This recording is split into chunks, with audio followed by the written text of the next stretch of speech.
فجر کی قسم اٹھائی تو کیوں اٹھائی؟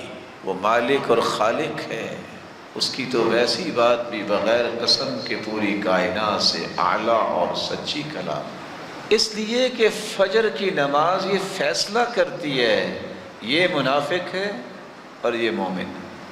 کسی منافق کو آپ فجر کی نماز میں نہیں دیکھیں گے، کیونکہ حدیث کے الفاظ ہیں اثقل الصلوات علی المنافقین صلاۃ الفجر و صلاۃ العشاء، دو نمازیں منافقوں پہ بھاری ہوتی ہیں، فجر کی نماز اور عشاء کی نماز۔ اس لیے بزار کی روایت نے ایک ایسی نشانی بیان کر دی جو ہر ایک کو یاد رہنی چاہیے، الذین تثاقلت رؤوسهم عن الصلاۃ، یہ منافقوں کی نشانی ہے کہ جن کے سر صبح اور عشاء کی نماز پہ بوجھل اور بھاری ہو جاتے ہیں۔ اور ویسے بھی اللہ کے رسول صلی اللہ علیہ وسلم نے فرمایا ان للمنافق علامات، منافقوں کی کچھ نشانیاں ہیں، ان میں سے ایک نشانی یہ ہے لا یأتون الصلاۃ الا دبرا، وہ نمازوں میں ہمیشہ لیٹ ہی آتے ہیں۔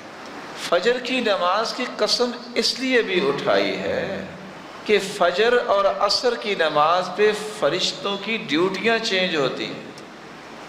صبح کی نماز جب ہو رہی ہے فرشتے آ جاتے ہیں، اور رات جنہوں نے گزاری ہوتی ہے انسان کے ساتھ وہ واپس چلے جاتے ہیں۔ عصر کو یہ واپس جاتے ہیں، نئے فرشتے آ جاتے ہیں۔ جب فرشتے واپس جاتے ہیں تو اللہ ذوالجلال سوال کرتے ہیں اچھا یہ بتاؤ کہاں گئے تھے؟ حالانکہ اللہ کے علم میں۔ فرشتے کہتے ہیں من عند عباد لک فی الارض، اللہ زمین میں گئے تھے۔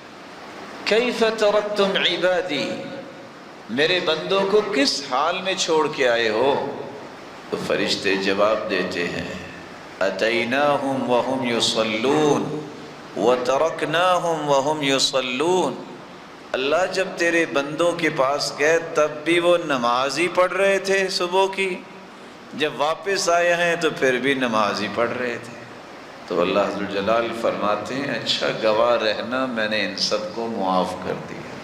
فجر کی نماز جس طرح یہ منافق پہ بھاری ہوتی ہے، مومن کے لیے انتہائی راحت کی نماز، خالی و ذہن، کوئی شور نہیں ہو رہا، کوئی کام دھندے کی فکر نہیں ہوتی۔ جتنی لذت کی نماز صبح کی نماز ہے اتنی کوئی نماز نہیں۔ جی نہیں چاہتا کہ انسان اس میں قرآن پڑھتا ہوا رک جائے، کام ہی کوئی نہیں۔ تازہ دم انسان جب اٹھتا ہے اور پھر اللہ نے جس کو ایمان کی دولت سے نوازا ہو اس کی تو خوشی کی انتہا نہیں ہوتی کہ دن کا آغاز ہو رہا ہے، میں سب سے پہلے اپنے مالک کو حاضری لگوا دوں۔